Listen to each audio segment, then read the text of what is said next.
Good evening, YouTube. I want to talk a little bit about my concepts, where they began, how I formed my concepts of goddess and God as well. But I'm focusing more on goddess at the moment. Um, when I started really formally researching and trying to understand my path, I started with the concepts of the Masonic, the Golden Dawn, Kabbalist theories. The reason I started with those is because I was researching a relative, William Butler Yeats, and he was heavily into the occult.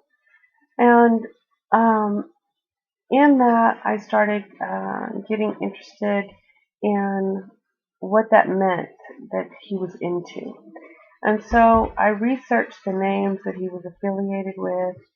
I researched the concepts of the Golden Dawn, which he happened to be in with a lot of the founding members of. Um, and that's where I started understanding the first concepts of the Tree of Life. Now, in the Tree of Life, at the very top is Kither, and the next one is Chakma, which is the masculine energy, or the God side, or the God energy. And then the other side is Bene, which is the feminine and the goddess aspect. There's also an abyss that you have at the very top of that triangle, goes right underneath that main triangle on the Tree of Life. And as you start understanding the concepts of each station on the Tree of Life, you realize that one pillar, the feminine side, is different aspects of goddess energy. It's the feminine energy. And on the other side, the direct opposite side, that pillar is the masculine energy.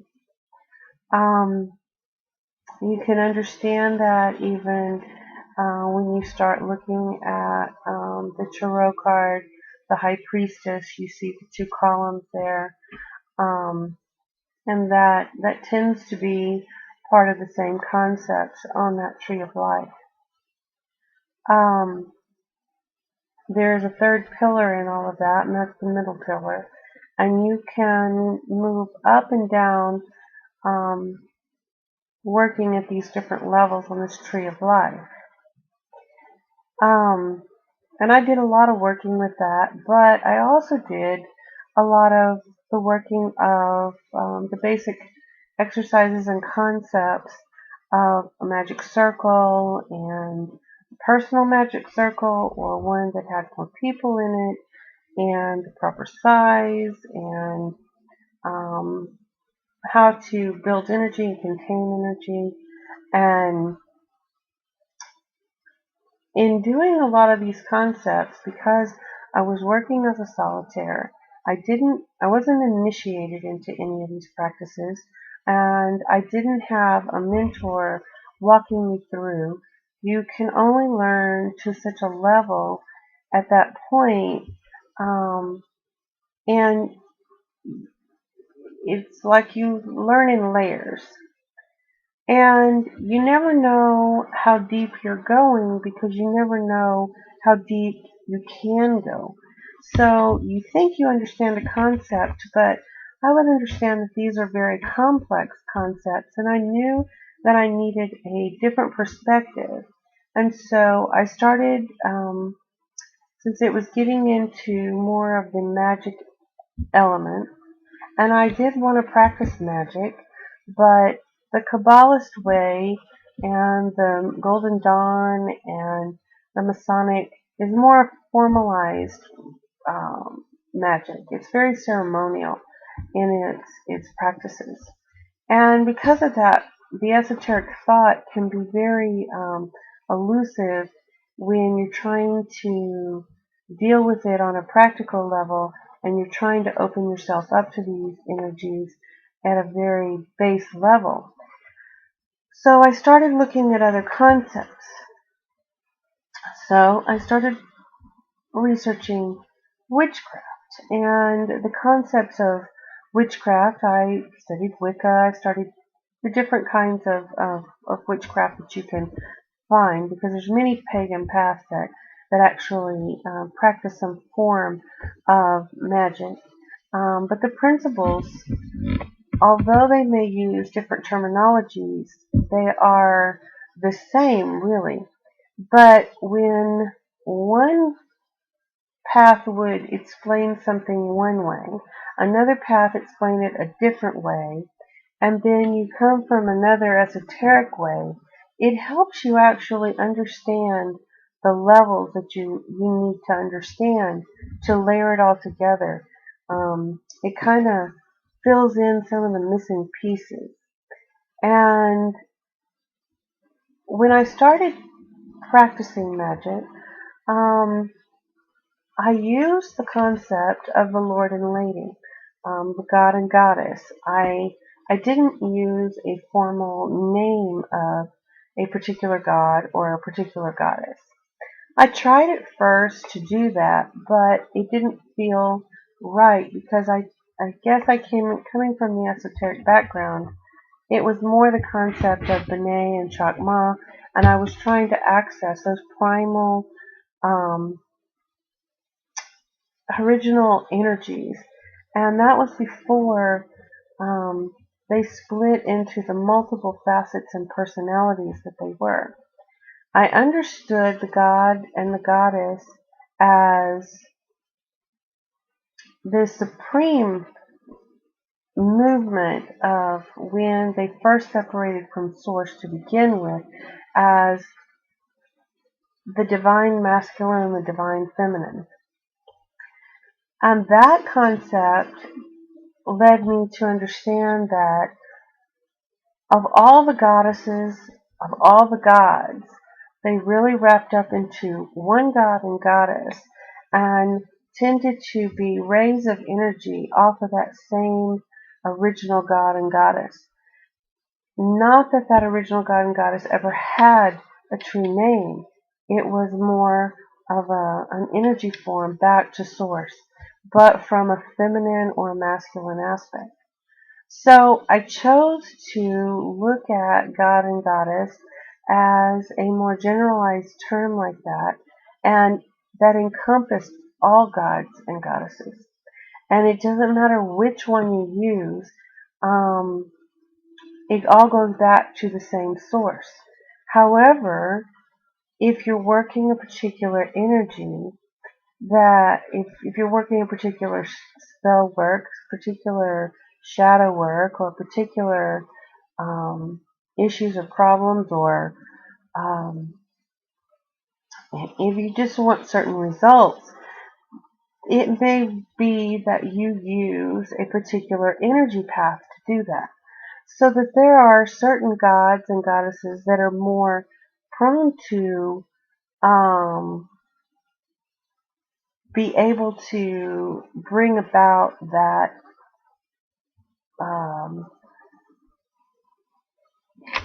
result than some of the others. If you wanted to do something to do with fertility, a shell would be one of the great ones to use. She is a Mayan goddess of fertility. She helps women through safe childbirth. She is someone who was said to be overall midwife, and one of her animals is the rabbit, which is the symbol of her as a fertility goddess, and that would be very, very appropriate. But because she's also over abused women, it may not necessarily be, if you needed to open your heart to be able to accept the love of a man or something like that, you might not want to call in a shell, because she would not be probably the type goddess energy that you were looking for to help you open up and want to accept love back into your life again. Um, if you wanted to do that, Aphrodite might be a great one to do. There's quite a few goddesses that would be working on more of that kind of a realm than a shell would be. These aspects of goddess and these aspects of gods too, this applies both ways, um, tends to be something that uh, changes according to our needs at the time. I chose to work with Hecate a lot, and when I chose to do any kind of real work, I did work with Hecate. She, being the triple goddess, being the crone aspect of the triple goddess, tended to be one that I could look for to help me and guide me to collect wisdom, which was one of the things that I was after, was knowledge and wisdom, and seeking to go to the other side, working with spirit and stuff like that. She seemed very appropriate because she crosses between the worlds. She uh, those were very specific energy paths that she is extremely good at working with. So Hecate was the one that I would tell you would have been my goddess at that time. I still work with Hecate all the time.